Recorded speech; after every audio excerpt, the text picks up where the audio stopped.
ಒಂದು ಚಿಕ್ಕ ಬೆರಳು ಬಲಿಷ್ಠ ಅಲ್ಲದೆ ಇದ್ರು ಜಗತ್ತನ್ನೇ ಉಳಿಸ್ಲಿಕ್ಕೆ ಅಂತ ಸಹಾಯ ಮಾಡ್ತು.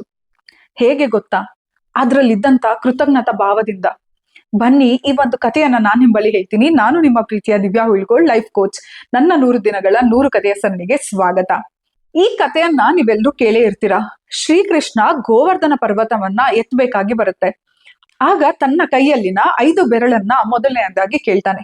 ನಾನು ಈ ಪರ್ವತವನ್ನ ಎತ್ತಲಿಕ್ಕೆ ಯಾರನ್ನ ಬಳಸ್ಕೋಬೇಕಂತ ವಿಚಾರ ಮಾಡ್ತಾ ಇದ್ದೀನಿ. ಆಗ ಒಂದೊಂದೇ ಬೆರಳು ತಮ್ಮ ಶ್ರೇಷ್ಠತೆಯ ಬಗ್ಗೆ ಮಾತಾಡ್ಲಿಕ್ಕೆ ಶುರು ಮಾಡ್ತವೆ. ಮೊದಲನೆಯದಾಗಿ ಹೆಬ್ಬೆರಳು ಅಂಗುಲ ಹೇಳುತ್ತೆ, ನಾನು ಎಲ್ಲರಿಗಿಂತ ಶ್ರೇಷ್ಠ. ಯಾಕೆ ಅಂದ್ರೆ ನನ್ನ ಸಹಾಯವಿಲ್ಲದೆ ಈ ಇತರ 4 ಬೆರಳಿಂದ ಯಾವುದೇ ವಸ್ತುವನ್ನ ಹಿಡಿಲಿಕ್ಕಾಗ್ಲಿ ಅದನ್ನ ಬಲಿಷ್ಠವಾಗಿ ಎತ್ತಲಿಕ್ಕಾಗ್ಲಿ ಸಾಧ್ಯ ಆಗೋದಿಲ್ಲ. ಹಾಗಾಗಿ ಎಲ್ಲರಿಗಿಂತ ನಾನೇ ಶ್ರೇಷ್ಠ ಅಂತ ಹೇಳುತ್ತೆ. ಇನ್ನು ಎರಡನೆಯ ಬೆರಳು ತರ್ಜನಿ, ಅದು ಹೇಳುತ್ತೆ, ನಾನೇ ಎಲ್ಲರಿಗಿಂತ ಶ್ರೇಷ್ಠ. ಯಾಕಂದ್ರೆ ಯಾರನ್ನೇ ಗುರುತಿಸಬೇಕಾದ್ರೂ ಯಾರನ್ನೇ ತೋರಿಸಬೇಕಾದ್ರೂ ನನ್ನನ್ನೇ ಉಪಯೋಗಿಸೋದು, ಹಾಗಾಗಿ ನಾನು ಶ್ರೇಷ್ಠ ಅಂತ ಹೇಳುತ್ತೆ. ಇನ್ನು ಮೂರನೆಯ ಬೆರಳು ಮಧ್ಯಮ, ಅದು ಹೇಳುತ್ತೆ, ಎಲ್ಲರಿಗಿಂತ ಎತ್ತರದಲ್ಲಿ ಬಲಿಷ್ಠವಾಗಿ ನಾನೇ ಇರೋದು, ಹಾಗಾಗಿ ನಾನೇ ಶ್ರೇಷ್ಠ ಅಂತ ಹೇಳುತ್ತೆ. ಇನ್ನು 4ನೆಯ ಬೆರಳು ಅನಾಮಿಕ ಹೇಳುತ್ತೆ, ಎಲ್ಲಾ ಪೂಜಾ ಕಾರ್ಯಕ್ರಮಗಳಲ್ಲಿ ಹೂವು ಏರ್ಸ್ಲಿಕ್ಕಾಗಿರ್ಬೋದು, ಹಣೆಗೆ ಕುಂಕುಮ ಹಚ್ಕೊಳ್ಳಿಕ್ಕಾಗಿರ್ಬೋದು, ಉಂಗ್ರ ತೊಟ್ಕೊಳ್ಳಿಕ್ಕಾಗಿರ್ಬೋದು, ನನ್ನನ್ನೇ ಗುರ್ತೋಸೋದು, ಹಾಗಾಗಿ ಎಲ್ಲರಿಗಿಂತ ನಾನೇ ಶ್ರೇಷ್ಠ ಅಂತ 4ನೇ ಬೆರಳು ಕೂಡ ಹೇಳುತ್ತೆ. ಇನ್ನು ಚಿಕ್ಕ ಬೆರಳು ಶುಕತುಂಡ ಹೇಳುತ್ತೆ, ನಾನೇನು ಇತರರಂತೆ ಬಲಿಷ್ಠನಲ್ಲ, ಯಾವುದೇ ದೊಡ್ಡ ಕೆಲಸದಲ್ಲಿ ಬಳಕೆ ಆಗೋದಿಲ್ಲ, ನಾನು ಬಲಿಷ್ಠನೂ ಅಲ್ಲ, ಎತ್ತರವೂ ಇಲ್ಲ, ಆದರೆ ನಿಮ್ಮ ಕೈ ಭಾಗವಾಗಿರೋದೇ ನನ್ನ ಜೀವನದ ಅತಿ ದೊಡ್ಡ ಭಾಗ್ಯ, ನಾನು ಅದಕ್ಕೆ ಕೃತಜ್ಞ ಅಂತ ಹೇಳುತ್ತೆ. ಕೃಷ್ಣ ನಗುತ್ತಾ ಗೋವರ್ಧನ ಎತ್ತುವ ಕ್ಷಣದಲ್ಲಿ ಬಳಸೋದು ಆ ಕಿರು ಬೆರಳನ್ನೇ. ಯಾಕೆ ಗೊತ್ತಾ? ಆ ಚಿಕ್ಕ ಬೆರಳಿಗಿದ್ದಂತ ಕೃತಜ್ಞತಾ ಭಾವ. ಎಲ್ಲಿ ಕೃತಜ್ಞತಾ ಭಾವ ಇರುತ್ತೋ ಅಲ್ಲಿ ಅದು ಬಹಳಷ್ಟು ಎತ್ತರಕ್ಕೆ ಬೆಳೆಯುತ್ತೆ. ಸ್ನೇಹಿತರೆ, ಇದು ನಮ್ಮ ಜೀವನಕ್ಕೆ ಹೇಗೆ ಸಂಬಂಧಿಸಿದೆ ಅಂತ ಯೋಚನೆ ಮಾಡ್ತಿದ್ದೀರಾ?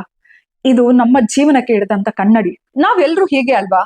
ನಾನ್ ಹೆಚ್ಚು, ಅವರಿಗಿಂತ ಹೆಚ್ಚು, ಅವರಿಗಿಂತ ದೊಡ್ಡವನು, ಅವರಿಗಿಂತ ಮೇಲ್ಪಟ್ಟು, ನಾವು ಹೀಗೆ ಹೋಲಿಕೆ ಮಾಡ್ತಾನೆ ಹೋಗ್ತಿರ್ತೀವಿ. ಹೋಲಿಕೆ ಅಹಂಕಾರನ ಹುಟ್ಟಿಸುತ್ತೆ, ಅಹಂಕಾರ ಒಂಟಿತನನ ಹುಟ್ಟಿಸುತ್ತೆ, ಒಂಟಿತನ ಅಶಾಂತಿಯನ್ನ ಹುಟ್ಟಿಸುತ್ತೆ.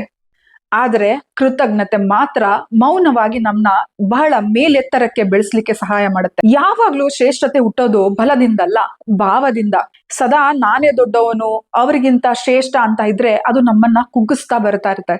ನಾ ಯಾವಾಗ್ಲೂ ಭಾಗ್ಯಶಾಲಿ ಅನ್ಕೊಳ್ಳೋ ಮನ್ಸು ಬೆಳೀತಾ ಹೋಗುತ್ತೆ. ಮಾನವನಾಗಿ ಹುಟ್ಟಿರೋದೇ ಒಂದು ದೊಡ್ಡ ಭಾಗ್ಯ.